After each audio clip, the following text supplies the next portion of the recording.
Nós afastamos de Deus, mas Ele nunca nos abandona. Em qualquer situação que nós estivermos, o Senhor é conosco. E nós vimos aqui, aquele povo, eles estavam no sentido de encurralados, sem saída, a olhos humanos. E aí eu fico pensando, quando Deus usou Moisés ali no Egito e fez aquelas maravilhas, Deus fez distinção de pessoas. A gente fala, Deus não faz acepção de pessoas. Sim, todos aqueles que vierem ao Senhor serão acolhidos. Mas Deus fez distinção de pessoas ali no Egito.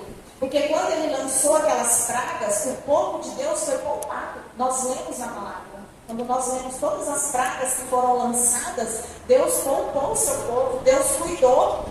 Porque Deus, Ele é um Deus de justiça. Ele é um Deus de bondade, mas Ele é um Deus de justiça. E mesmo Deus tendo feito tudo aquilo que Ele fez lá no Egito, ainda ali, recente, as pessoas questionavam o poderio de Deus. E ainda acusavam Moisés e achavam que Deus não iria fazer nada. Às vezes, eu fico pensando e ouvindo relatos de pessoas que pensam, será que Deus não está vendo o que eu estou passando? Será que Deus não está percebendo a minha dificuldade? Ele está. Ele está percebendo a sua dificuldade e Ele está fazendo, porque Deus, Ele é nosso socorro presente. O problema é que muitas vezes nós não percebemos que Ele está ali, porque Deus não faz do jeito que nós queremos.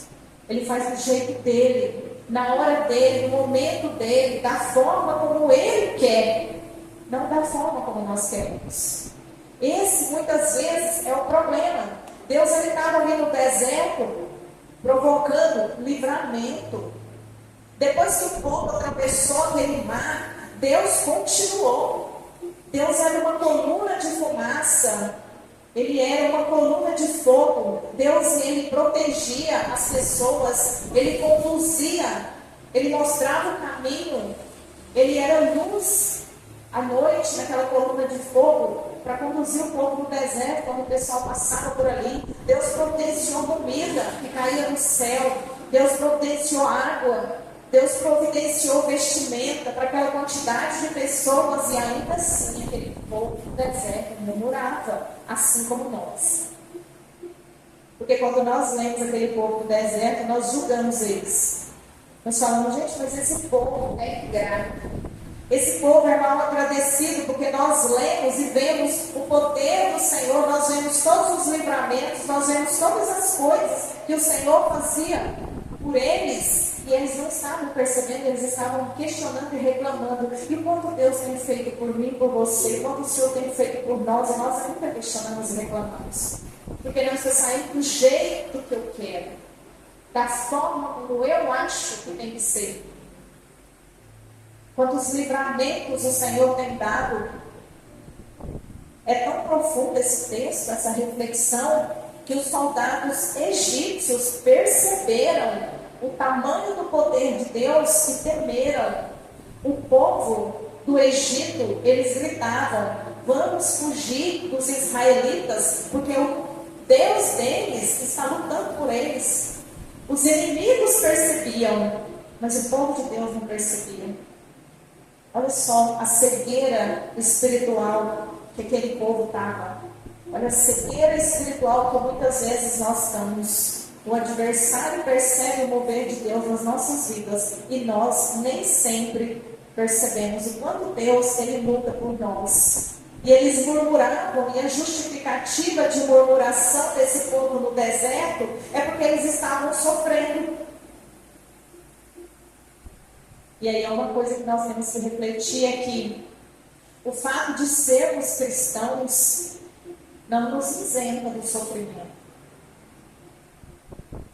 Crente chora, crente adoece, crente sofre situações, crente morre. Nós somos seres humanos. Independente de sermos cristãos ou não, nós vamos passar por dificuldade, nós vamos passar por tribulação. Deus, Ele nos livra do mal, não do sofrimento. Existe uma diferença aí entre sofrimento e mal. Jesus, lá em Mateus 6, na oração do Pai Nosso, ele diz: livra-nos do mal. Ele não diz: livra-nos do sofrimento. Muito pelo contrário, o próprio Senhor Jesus diz: no mundo tereis aflições. E o que é aflição? Sofrimento. E o que é sofrimento? É uma estratégia que Deus usa para amadurecimento e fortalecimento da fé. Purificação. O apóstolo Pedro prega sobre isso, falando que o sofrimento nos fortalece na fé. Já viu quando a gente está muito tranquilo, Deus vai lá e dá uma sacudida, a gente passa por um sofrimento? E o que é livrar do mal? O mal são as investidas do maligno. Deus, ele nos livra do mal. Mas o sofrimento não. E é muito forte pensar sobre isso. Porque aí você olha para mim e fala: você quer dizer então que eu tenho que receber o sofrimento e falar vem? Não. Não.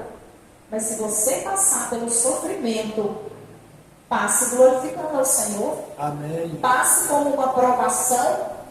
Porque o povo estava no deserto, passando por sofrimento em direção à terra prometida. Nós, muitas vezes, estamos passando por sofrimento e tribulações aqui em direção à terra prometida, que é a salvação. Amém. Então, nós precisamos entender que o Senhor nos livra do mal, não do sofrimento, se for da vontade dele. E é aí que entra a história de Jó, que eu quero fazer referência, o livro de Jó. Porque mesmo no sofrimento, o Senhor, ele é conosco. Jó, ele foi atingido por um sofrimento muito grande, mas Deus permaneceu com ele. Embora Jó não visse, não percebesse, e assim como eu e você questionasse, Deus estava com ele. Jó, ele poderia ter desistido de tudo, até da vida, porque Jó, ele recusou a proposta de suicídio. Sabia? Quando nós olhamos a palavra, a esposa dele, aquela que é carne dele, ela diz para ele: amaldiçoa esse Deus que morre. Como que você morre se for antes do tempo que Deus te chamou? É você rompendo com a sua própria vida. Então Jó, ele estava num sofrimento tão grande que foi oferecido para ele a oportunidade de retirada da própria vida. Mas ele foi tão fiel a Deus, e ele creu tanto no Senhor, que ele recusou e continuou adorando ao Senhor mesmo naquela luta. Amém. Se nós vamos comparar o sofrimento de Jó com o povo do deserto, quem é que estava sofrendo de verdade? Era Jó ou era o povo do deserto? Que estava com a presença de Deus, que Deus estava ali falando com eles o tempo todo através do profeta. E Jó, a mulher dele, deu essa sugestão de morte para ele. Os amigos dele, ao invés de virem ao encontro dele para auxiliá-lo, ainda julgaram. E ele permaneceu. E Deus estava com ele. Jó foi passando por um sofrimento. Foi uma provação que o Senhor colocou para ele. E Deus se manteve com ele ali no deserto. Sabe por quê? Porque o poder de Deus, ele se aperfeiçoa na nossa fraqueza. Lembra do apóstolo Paulo, 2 Coríntios, capítulo 12? Ele escreveu no versículo 9. O poder de Deus se aperfeiçoa na nossa fraqueza. Ainda, no capítulo 12, no versículo 10, quando me sinto fraco, aí é que sou forte. Sabe o que significa isso? Dependência. Dependência do Senhor. É eu dizer: Senhor, eu não consigo, mas eis-me aqui. É você não largar a mão de Deus, mesmo diante de toda a dificuldade que você está passando, de toda a tribulação, de toda a situação. Jó, no momento de dor, no momento de sofrimento, ele ainda orou com seus amigos. Capítulo 42. Deus vai a Jó e manda que na situação de sofrimento que ele estava, que ele exercesse o mandamento o segundo mandamento, o segundo maior mandamento, amar o próximo. Deus mandou que ele orasse pelos inimigos, pelos amigos dele. Eu falei inimigo porque eu escrevi aqui quase que inimigo, com os amigos desses, que foram ali para julgar.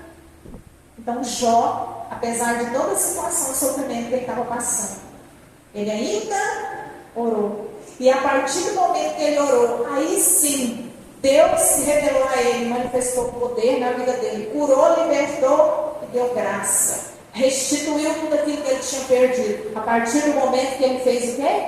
Ele recebeu uma palavra de Deus e ele cumpriu aquilo que tinha que ser feito. Deus deu uma ordem para ele e ele não recusou. Mesmo diante de toda a situação que ele estava. Ele tinha perdido os bens, ele tinha perdido filhos, e a esposa dele tinha dado essa sugestão de morte para ele, os amigos tinham julgado, a pele dele estava consumida de enfermidade, e Deus deu uma ordem para que ele orasse por alguém, e ele ainda foi lá e fez. Será que nós faríamos? Será que nós teríamos a condição de Jó? Porque aquele povo no deserto não teve. Aquele povo no deserto murmurou. Aquele povo no deserto reclamou. Aquele povo no deserto julgou Moisés. Deus agiu ali naquele lugar. Quando nós lemos o capítulo 38 do livro de Jó, lê o 38 inteiro. Como que Deus veio para Jó? Uma brisa mansa. Aí Deus chegou e passou a mão na cabeça dele naquele sofrimento e falou para ele, coitado do Jó. Não. Deus veio a ele no meio de uma tempestade. Em algumas traduções, redemoinho. E Deus ainda chegou e ainda exortou Jó, repreendeu Jó, mesmo diante da dificuldade que ele estava passando, o sofrimento que ele estava passando. Não só Jó, como também os amigos dele, que não falaram de verdade aquilo que Deus é. Deus ele não chega bajulando ninguém. Quem bajula é Satanás. Quem chega só massageando o ego para que você caia na tentação e na perdição é Satanás. Deus chega com correção, com exortação, com direcionamento para a salvação. Foi isso que Deus fez com Jó. E nós precisamos ficar atentos. Nós estamos fazendo alguma coisa errada. Aí vem um homem ou uma mulher que diz que é de Deus e diz para você continuar que você está no caminho correto. Jó foi exortado, repreendido por Deus. Lê o capítulo 38 inteiro. Jó é interessante a gente pegar e ler o livro inteiro, para a gente entender aquilo que Deus está falando conosco.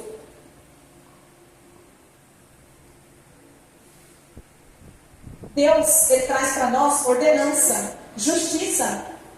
E uma coisa que eu fico muito feliz é que a gente consegue perceber ali no livro de Jó que Deus, ele tem orgulho dos seus filhos. Ele tem orgulho de nós quando nós fazemos aquilo que é correto, que agrada aos olhos dele. Vê como que ele fala para Satanás sobre Jó? Ele diz, viste meu servo Jó? Homem íntegro, reto, Deus dando testemunho de um homem. Então, se Deus, ele tem orgulho daqueles que o servem e faz as coisas da forma correta. Por amor. Porque ele é um pai amoroso. E ele dá para nós condição para que nós venhamos corrigir todos os nossos erros e as nossas falhas. Eu fico pensando, às vezes, a gente faz as coisas esperando que Deus nos retribua. A gente ora pedindo para que Deus faça para nós. Deus não tem obrigação de fazer nada para nós. Ele faz porque Ele quer, pela misericórdia, pela bondade dEle. Porque nós não merecemos nada. Mas Ele dá para nós oportunidade de aprendizado, de arrependimento, de conserto. Só porque nós não pensamos igual a Deus. Se eu te perguntar aqui agora, nessa noite, e aquele povo do deserto? O que vocês acham daquele povo do deserto merecia? Se fôssemos nós no lugar de Moisés, ou simbolicamente no lugar de Deus, naquele primeiro momento eles tinham acabado de ser retirados do Egito, viram todas as manifestações do poder, da glória do Senhor ali no Egito. Quando eles chegaram ali naquela travessia, eles já começaram a reclamar e a murmurar. Não tinha nem saído ainda do lugar direito, já estava reclamando. Se fosse eu e você ali, o que a gente faria? Matava ali mesmo, né? Destruir ali. Por quê? Porque a gente quer misericórdia e perdão de Deus para nós. Para os outros a gente quer o quê? Justiça e punição. A gente é igualzinho Jonas. A gente senta e fica esperando Deus ir lá e destruir Nínive. Jonas fez isso. Deus falou para ele, vai lá, profetiza, porque se não tiver arrependimento eu vou destruir. Aí Jonas não queria, fugiu, aquela história toda, mas depois que ele foi lá e falou rapidinho lá, ele correu, sentou e ficou esperando para ver a mão de Deus descer e destruir tudo. E ainda ficou chateado, porque Deus perdoou. Nós somos desse jeitinho. A gente vê as pessoas fazendo uma coisa errada e a gente pensa, a mão de Deus vai lá. E a gente fica esperando. Só que o coração de Deus não é igual ao nosso. Glória a Deus. Deus, ele dá chance. Deus, ele dá oportunidade de arrependimento, de remorso, de mudança, de conserto, de transformação de vida. Se fôssemos nós, já teríamos matado aquele povo ali naquele momento. Mas Deus não. Deus foi com eles no deserto, guardando, cuidando, direcionando, tudo bem, eles ficaram no deserto, ficaram lá, mas o Senhor foi dando oportunidades, o Senhor foi dando chance. Eles não aproveitaram aquela oportunidade, mas o Senhor permaneceu dando oportunidade para eles. Nós precisamos de uma transformação no nosso coração, nós precisamos ter mais amor. Nós precisamos dar mais oportunidade às pessoas. Nós precisamos ter mais misericórdia. A gente precisa julgar menos. Querer menos a justiça de Deus para os outros. Porque se Deus for julgar verdadeiramente os pecados e as falhas, nós já seríamos consumidos pelos nossos pecados e transgressões. Nós mesmos já estávamos condenados ao fogo eterno. Nós não teríamos chance. Nós não teríamos oportunidade. Às vezes a pessoa comete um erro e a gente já, Deus trata como se Deus fosse funcionário nosso, tivesse a obrigação de fazer alguma coisa que a gente quer. Ele vai fazer se ele quiser, na hora dele, no momento dele, no jeito dele, se ele achar que tem que fazer. Porque se ele não tivesse misericórdia, o que seria de nós aqui nessa noite? Porque eu tenho certeza que todos nós pecamos hoje. Porque eu tenho certeza que todos nós, como que seria a nossa vida? Quando nós olhamos para dentro da palavra, nós vemos essas oportunidades que o Senhor tem dado. Aquele povo no deserto, eles morreram ali. No deserto, reclamando, murmurando. Mas eles tiveram oportunidade de mudança. Mas eles tiveram orientações de mudança. Eles tiveram estratégias de mudança. Mas eles desobedeceram, permaneceram na murmuração. Jó não. Jó, durante o sofrimento, Deus deu uma ordem para ele. Ele ainda foi lá e cumpriu aquilo que Deus mandou que ele fizesse. Mesmo no sofrimento. Mesmo diante da dificuldade que ele estava. Que nossa atitude venha a ser diferente daquele povo do deserto. Que nós venhamos ser como Jó. Pacientes, tolerantes, talvez até questionemos a Deus, talvez choremos, talvez sejamos acusados e questionaremos a Deus, por quê? Porque Jó questionou o Senhor. Jó questionou, mas ele teve tolerância. Ele não largou a Deus. Que nós não venhamos abandonar ao Senhor por qualquer vento de sofrimento. Que nós venhamos persistir. Que nós vamos aceitar aquilo que é proposto por Deus nas nossas vidas e que mesmo destruídos, abalados em sofrimentos, nós ainda venhamos cumprir o propósito de Deus nas nossas vidas. Amém, igreja? Glória a Deus. Nessa noite, eu trouxe essa reflexão rápida para que nós venhamos pensar três coisas. Primeiro, A gente não pode ficar murmurando quando a gente está passando o deserto. A gente precisa orar, clamar, porque é passageiro. É passageira a situação. Segundo, que nós venhamos entender o sofrimento não como um mal de Deus, porque o mal é investido do maligno, mas um tratamento do Senhor para nos fortalecer na fé, se tivermos que passar, com a paciência e a tolerância de Jó, ainda glorificando ao Senhor. Terceiro, que nós venhamos aproveitar as oportunidades que o Senhor dá nas nossas vidas para mudança, para transformação e conserto. Não só hoje, nessa noite, mas todos os dias. Que nós venhamos colocar em prática aquilo que o Senhor nos ensina todos os dias. Que nós venhamos pegar a Bíblia, ler, entendê-la, compreender, ter uma conduta cristã, ser gratos. E não fazer como Jonas. Ficar sentado ali esperando a punição do outro. Nós viemos corrigir a nós mesmos, porque a gente tem mania de julgar, acusar e condenar o outro. E a gente ainda fala, né? Vou ficar aqui, eu quero só ver a mão de Deus descer.